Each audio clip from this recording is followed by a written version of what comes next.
우리에게 주시는 하나님의 말씀은 아모스서 5장 4절에서부터 6절까지 말씀입니다. 구약성경 1278페이지에 있습니다. 이 말씀을 제가 봉독하도록 하겠습니다. 여호와께서 이스라엘 족속에게 이와 같이 말씀하시기를 너희는 나를 찾으라 그리하면 살리라. 베델을 찾지 말며 길갈로 들어가지 말며 브엘세바로도 나아가지 말라. 길갈은 반드시 사로잡히겠고 베델은 비참하게 될 것임이라 하셨나니 너희는 여호와를 찾으라. 그리하면 살리라. 그렇지 않으면 그가 불같이 요셉의 집에 임하여 멸하시리니 베델에서 그 불을 끌 자가 없으리라. 아멘. 오늘 이 시간에는 봉상교회에서 심호하셨던 신수길 목사님께서 하나님의 말씀을 들려주시기 위해서 이 자리로 오셨습니다. 하나님의 말씀을 받으실 때 많은 은혜 받으시길 바랍니다.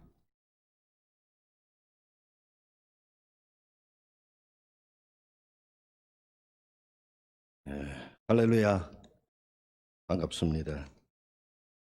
얼마나 수고들이 많으십니까? 코로나19가 우리를 이렇게 힘들게 하네요. 우리나라뿐만 아니라 전 세계가 지금 몸살을 앓고 있는데 가장 중요한 게 있습니다. 그게 뭐냐면 백신도 만들어내야 되고 치료제도 만들어내야 되고 코로나를 우리가 예방하기 위해서 거리두기도 하고 1단계, 2단계, 3단계도 격상을 시키고 자가격리도 하고 여러 가지 방법들이 진행이 되어지고 있는데 그보다 더 중요한 게 한 가지가 있습니다. 그게 뭐냐면 하나님 앞에 무릎 꿇어야 돼요. 온 인류가 하나님 앞에 무릎 꿇어야 돼요. 과학과 문명의 발달에 의해서 얼마나 하나님 앞에서 우리 인류가 교만해졌는지 몰라요. 겸손해져야죠. 낮아져야죠. 그래서 한없이 무릎 꿇고 눈물을 흘리면서 회개하고 하나님 없이는 저희를 못 삽니다 하는 진실한 마음 갖고 회개하면 하나님은 긍휼의 하나님이시고 자비의 하나님이시기 때문에 순식간에 어떤 모양을 통해서라도 이 코로나19를 거두어 주실 겁니다. 반드시 해결될 줄로 믿습니다. 힘내시고 믿음의 승리자들이 되시기를 주님의 이름으로 축원합니다. 할렐루야. 우리 전라북도 교회가 몇 개인 줄 아세요? 대략 약 4천여 교회가 넘습니다. 그 가운데 전주시가 한 1,300여 교회 정도 되고요. 그리고 목사님들 수가 1,700, 800 그 정도 되실 것 같아요. 그런데 그 많은 이 전주시의 1,300여 교회는 많은 교회 가운데서 제가 가장 많이 드나드는 교회가 주례만 교회 같아요. 네. 그저 지나가다가도 한번 들리기도 하고, 그리고 가장 많이 전화하고 만나는 목사님 중에 한 분이 바로 이충일 목사님이에요. 우리 이 목사님과 인연은 한 40여 년 됐어요. 제가 군대를 제대하고 복학을 했을 때 이 목사님은 이제 군대를 가야 되는 그런 형편 가운데서 서로 만나가지고 그때부터 인연이 되어졌는데 형제처럼 지내왔습니다. 그래서 어려운 일이 있을 때도 서로 이야기도 하고 장난도 치고 이런저런 가운데서 오늘 이렇게 됐는데 늘 전화를 많이 해요. 오늘도 지금 전화가 한 서너 번 온 것 같아요. 벌써 지금 저한테는 사적으로 형님이라고 부릅니다. 형님 지금 일어났어요. 진작 일어나 있었죠. 부담이 돼가지고 주님만 교회 와서 교우들 앞에서 말씀을 전한다고 하니까 굉장히 부담이 되더라고요. 차라리 잘 모르는 교회 가서 설교를 하면 덜 할 텐데 이상하게 부담이 많이 되더라고요. 또 요즘 상황이 여러 가지로 안 좋잖아요. 그래서 교우들도 다 참석하지 못하는 가운데 방송 어떻게 온라인으로 비내면 예배 드린다고 하니까 그게 더 부담이 돼요. 사실 교인들이 많이 앉으셔가지고 이런 얘기 저런 얘기 하는 가운데 아멘 하고 할렐루야 하고 그러면서 예배가 드려져야 되는데 그러지 못하고 그냥 혼자 하는 것 같아서 더 부담이 되어지고 그래서 힘든 생각을 좀 했는데 이 목사님 전화가 왔어요. 형님 은퇴한 지 얼마나 되셨죠? 그래서 지금 한 달쯤 됐다고. 그럼 한 달 쉬었으니까 우리 교회 이번 주에 오셔가지고 설교 좀 하세요. 갑자기 그런 부탁을 해요. 그래서 제가 이런 지하에 거절을 했습니다. 못 가. 나 안 갈 거요. 그때부터 전화질을 해가지고 계속해서 저를 불러대는데 꼭 와야 된다는 거예요. 아니 내가 왜 가야 되느냐. 거기 부목사님 계시자고 남목사님 계시지 않냐고. 아는데요 남목사님. 남목사님 안 한다고 했어요. 어땠어요? 예, 설교 못 오겠다고. 그러니까 한 달쯤 쉬었으니까 이제 목사님 오실 때가 됐으니까 꼭 오셔서 예배 한번 드려달라고. 근데 굉장히 부담이 되더라고요. 가야 되나 말아야 되나. 그런데 계속 전화가 와요. 빨리 본문하고 제목하고 좀 알려달라고. 그래서 제가 하는 수 없이 허락을 했습니다. 허락을 했는데 굉장히 부담이 되는 것이 우리 이 목사님 보통 분 아니거든요. 여러분들도 잘 아시겠지만 의유 내강의 전형적인 분이라고 보시면 돼요. 겉으로 볼 때는 참 순하게 보이고 좋은 분처럼 보이는데 아주 강합니다. 내적으로는 상당히 강하게. 이분이 제가 또 느꼈어요. 끈질기더만요. 제가 몇 번 안 간다고 거절을 했는데 기어이 저를 굴복시키더라고요.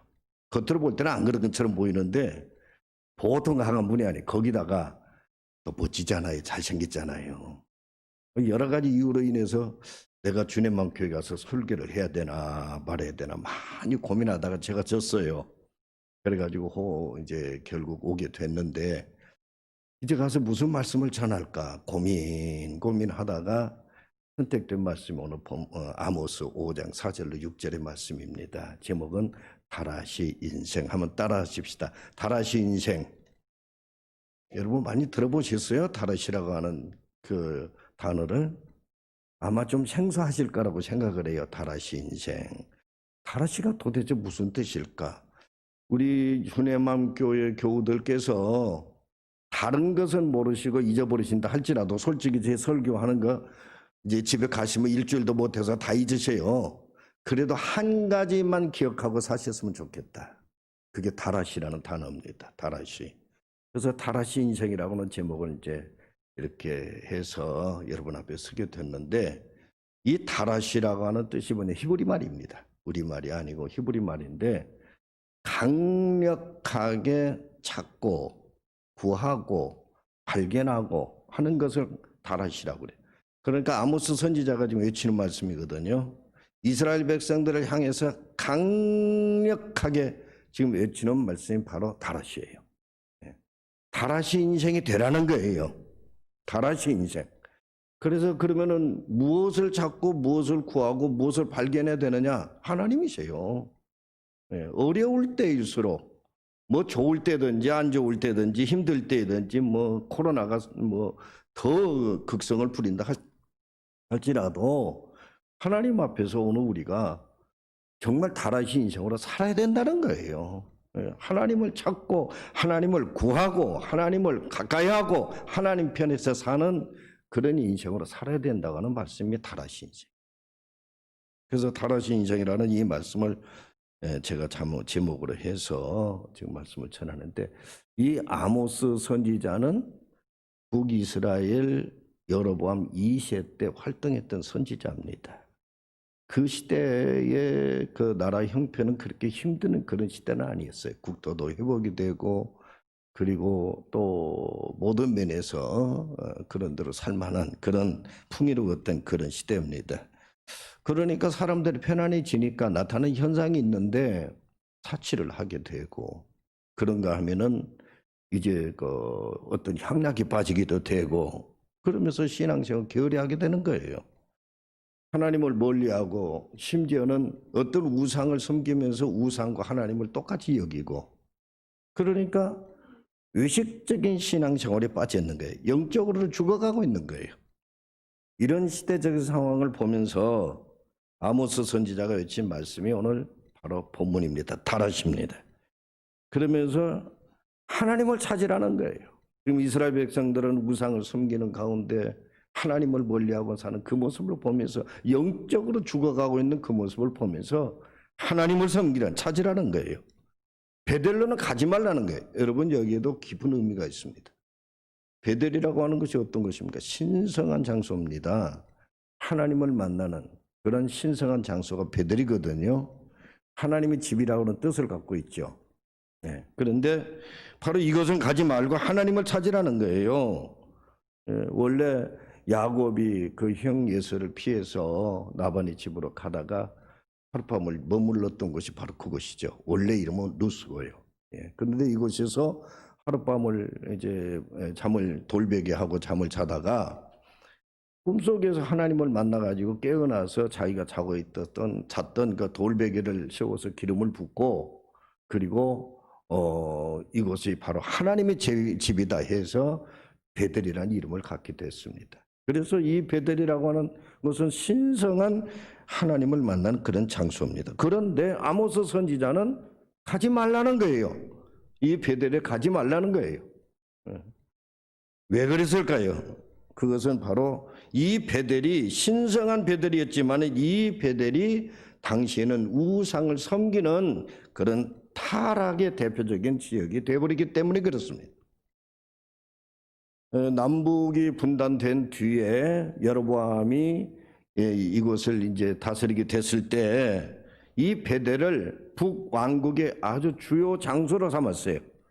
그래가지고 예루살렘 성전처럼 위장을 하는 마치 베델이 예루살렘 성전과도 같다는 그런 위장을 하는 위장 정책을 쓰면서 그곳에다 우상을 만들어 놓고 그리고 하나님을 찾는 백성들로 하여금 그 우상이 하나님이다 하면서 모든 이스라엘 사람들로 하여금 우상을 섬기게 했던 것이 바로 이 베델입니다.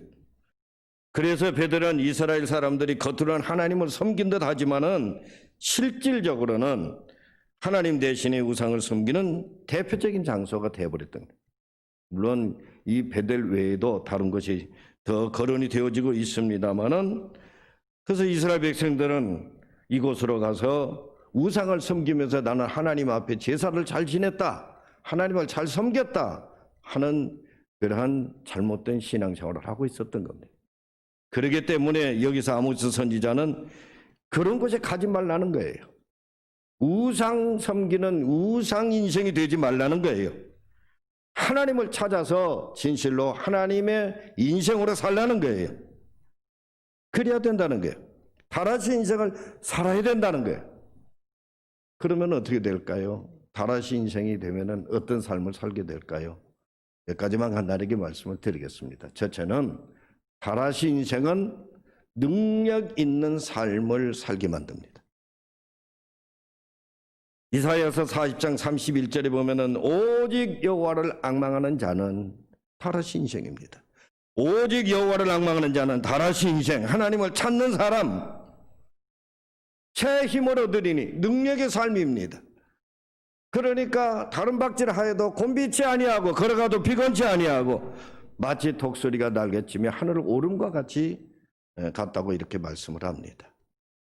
바로 여호와를 앙망하는 자는 다라시 인생은 그런 인생을 사는 사람은 새 힘을 얻으니 능력의 삶이 되리니 여러분 오늘 우리의 삶이 능력이 있어야 되잖아요. 어떤 일을 겪는다 할지라도 능력 있는 삶을 살 때 그것을 극복하고 그 삶이 피곤해서 지치고 포기하지 아니하고 한 걸음 한 걸음 힘있게 달려나가는 아름답고 귀한 인생으로 살아가게 된다는 말씀이에요. 그게 다라시 인생이에요. 그래서 바울 사도는 내게 능력 주시는 자 안에서 내가 모든 것을 할 수 있느니라라고 자신 있게 말씀을 하고 있잖아요. 여러분 다라시 인생 사세요. 두 번째는 인생이 밝아집니다. 하나님으로 인생을 살면 인생이 밝아지게 돼 있어요. 하나님이 구름기둥과 불기둥이 되어주시고 빛이 되어주시기 때문에 그렇습니다. 미가서 7장 8절에 보면 나는 엎드러질지라도 일어날 것이요 어두운 데 앉을지라도 여호와께서 나의 빛이 되실 것이미로다라고 말씀을 합니다. 여러분이 잘 아시는 말라기 4장 2절의 말씀은 오늘 우리에게 하나님께서 치료하는 광선, 치료한 빛이 되신다고 말씀을 하고 있는 걸 너무나 잘 압니다. 또 요한복음에 보면 8장 12절에서 예수님께서는 친히 말씀하시기를 나는 세상의 빛이다.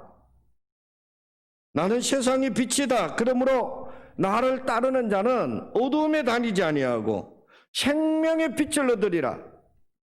놀라운 말씀이 아닐 수 없어요. 예수님께서 스스로 하신 말씀이에요. 나는 세상의 빛이다. 그렇기 때문에 나를 따르는 자는 어두움에 다니지 아니하게 된다. 어둠에 다니지 않는다. 생명의 빛을 얻게 될 것이다. 여러분, 오늘 우리가 하나님 앞에 나와서 하나님을 찾으면 하나님께서 친히 오늘 우리 삶의 빛이 되어 주신다, 이 말씀. 어두워서 한 걸음 더 나갈 수 없는 우리의 삶이 된다 할지라도 오늘 우리가 하나님 앞에 무릎을 꿇고 엎드리게 될 때, 그래서 하나님을 부르짖고 찾게 될 때 하나님은 오늘 우리의 빛이 되어 주신다, 이 말씀. 여러분, 어디에 참 빛이 있습니까? 어디에 참 빛이 있을까? 하나님뿐이시거든요. 나는 세상의 빛이다라고 말씀을 해주셨던 주님 말씀에 귀를 기울이고 오늘 우리는 언제나 하나님 앞에 무릎 꿇고 하나님을 찾는 다라시 인생으로 살아야만 될 줄로 믿습니다. 여러분, 누구라도 하나님 앞에서 다라시 인생으로 살면은 하나님이 그의 빛이 되어 주십니다. 어느 가정이라도 하나님을 찾는 다라시 가정이 되면은 그 가정에 하나님께서 빛이 되어 주십니다. 교회도 다라시 교회가 되어야 됩니다. 모두가 다 하나님 앞에 엎드려서 하나님 앞에 하나님을 찾는 다라시 교회. 그러면 그 인생은 아름답고 밝고 행복한 인생으로 나가게 되는 겁니다. 세 번째는 오늘 우리가 다라시 인생을 살면 우리의 생명을 하나님이 구원해 주십니다. 나를 찾으라. 나를 찾으라. 그리하면 다라시 인생이잖아요. 나를 찾으라. 다라시 인생으로 살면 그 다음 말씀이 너무 기가 막힙니다. 너희가 살리라. 산다는 거예요. 안 죽는다는 거예요. 예? 나를 찾으라. 그리하면 살리라. 다라시 인생으로 살아보라. 그리하면 너희가 산다. 그 말씀이잖아요. 안 죽는다는 거예요. 6절에서도 너희는 여호와를 찾으라. 그리하면 살리라라고 말씀. 내려가서 14절 보면은 너희가 살려면 그랬습니다. 살려면 방법이 뭡니까? 진실로 오늘 우리가 사는 방법이 뭡니까? 다라시예요. 예, 다라시. 여기서 이 살리라라고 하는 말씀에는 히브리어를 보니까 하야라고 하는 말이더라고요. 근데 두 가지의 의미가 담겨져 있어요. 하나는 죽어버린 영적 생명을 살린다는 뜻이에요. 그러니까 우상을 섬기면서 죽어가고 있던 이스라엘 백성들의 그 영혼을 하나님께서 살리신다는 거예요. 어쩔 때요. 다라시 인생으로 살 때. 다라시 인생으로 살 때. 그냥 살리는 것이 아니고 우상을 섬기면서 죽어버린 그 영혼들이 이제 아모스 선지자의 외침에 귀를 기울이고 하나님 앞에 나와서 하나님을 찾는 다라시 인생으로 살게 될 때 하나님이 그 영적 생명을 살리신다는 거예요. 그런 의미가 있어요.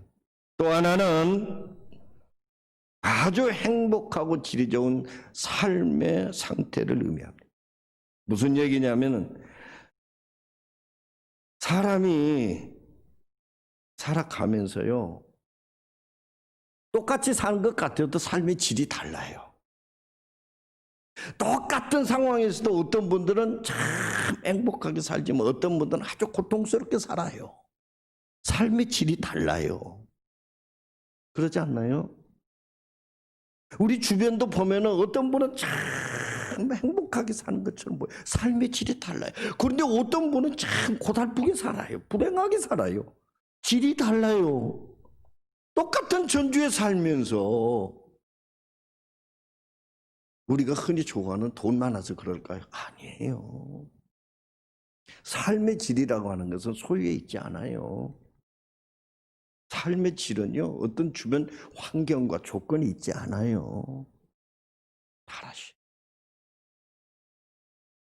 그러니까 오늘 우리가 하나님 앞에서 하나님을 찾고 살면 하나님께서 그 삶을 살려주시는데, 살려주시는데, 우리의 영적인 생명이 살 뿐만 아니라 오늘 우리의 모든 삶의 질도 아름답고 복된 행복한 그런 삶의 질로 하나님이 만들어 주신다는 뜻이에요.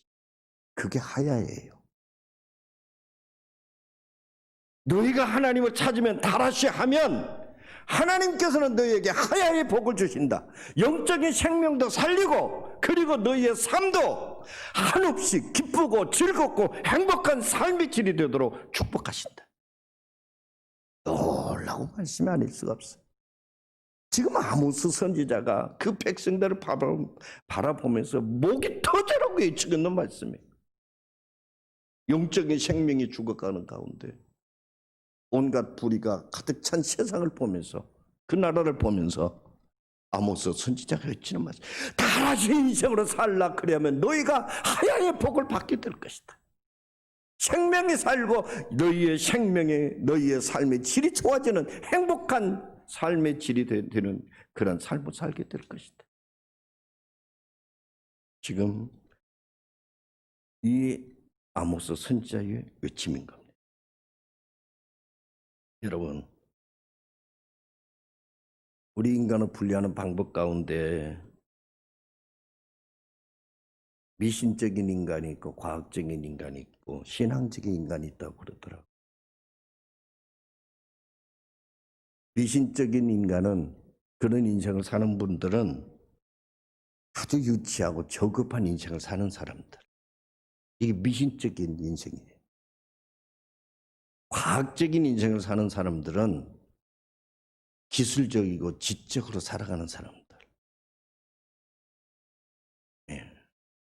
그러니까 미신적인 사람은 그 삶의 질을 보면 아주 유치하고 저급적이에요. 과학적인 인생을 사는 사람들은 기술이 최고예요. 지식이 최고예요. 예. 그러니까 과학 기술적 중심의 삶을 살아요. 신앙적인 사람은 하나님이 자신의 삶에 개입하기를 바라면서 받아들이는 거예요. 하나님께서 내 인생에 간섭해 주시기를, 내 인생에 개입해 주시기를 바라는 거예요. 하나님을 찾으면서 하나님 앞에 무릎을 꿇고, 그래서 하나님으로 더불어 인생을 살아가는 그런 사람들만이 하나님의 사람으로 살아가는 그런 사람들은 어떻게 될까요? 비록 내가 땅에서 살지만 하나님의 세계 속으로 들어가게. 하나님의 세계 속으로 들어가. 그래서 그 삶이 땅에 있는 조건과 형편과 이런 것에 관계하지 않고 아름답고 귀한 행복한 질의 삶이 된다는 말이에요. 하나님의 세계로 들어가니까. 나의 인생이 하나님의 나라가 되니까. 예수님께서 그 말씀을 하시잖아요. 너희는 먼저 그러니까 먹을 거, 마실 거, 입을 거 구하지 말고 하나님의 나라를 구하라. 신앙적인 사람이 될 때 너희는 하나님의 나라를 얻게 된다는 거예요. 예. 여러분, 이것이 바로 다라시 인생이에요. 바울 사도는 우리에게 말씀을 하지요. 항상 기뻐하라고. 그렇게 살고 싶으시잖아요. 그분의 말씀처럼 정말 기뻐하면서 살고 싶지 않으세요? 어떤 상황과 형편에서도 행복하게 살고 싶지 않으세요? 다라시 인생으로 살면 됩니다. 성경에 여러 용어들이 많이 등장을 해요. 여러분이 익숙한 살롬, 호산나, 에베네셀, 여호와 이레 뭐 등등 이런 용어들이 많지만 다라시는 좀 생소하지만 오늘 기억 속에 꼭 새기셔서 다라시 인생으로 사세요. 다라시. 나는 하나님을 찾는 인생으로 살아야 되겠다. 이게 다라시예요. 그러면 그렇게 돼요. 하야 인생이 돼요. 영적 생명이 살고, 그리고 여러분의 삶의 질이 좋아지는 행복한 삶이 돼요. 능력의 삶이 됩니다.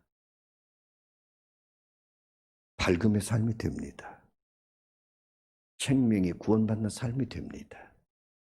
이런 삶이 여러분 모두에게 있으시기를 주님의 이름으로 축원합니다. 기도하겠습니다. 사랑이 많으신 하나님 아버지, 오늘 우리는 세상 것으로 살려고 발버둥 칠 때가 너무 많았습니다. 용서해 주시옵시고 이제는 오직 하나님으로 살기 위해 타락신 인생으로 사는 저희 모두가 되게 하여 주시옵소서. 어떤 상황에서도 좋을 때든지 안 좋을 때든지 어떤 상황에서도 오직 하나님을 찾아 하나님으로 인생을 살아가는 다라시 인생이 우리 모두가 되게 하여 주옵소서. 예수님의 이름으로 기도합나이다. 아멘.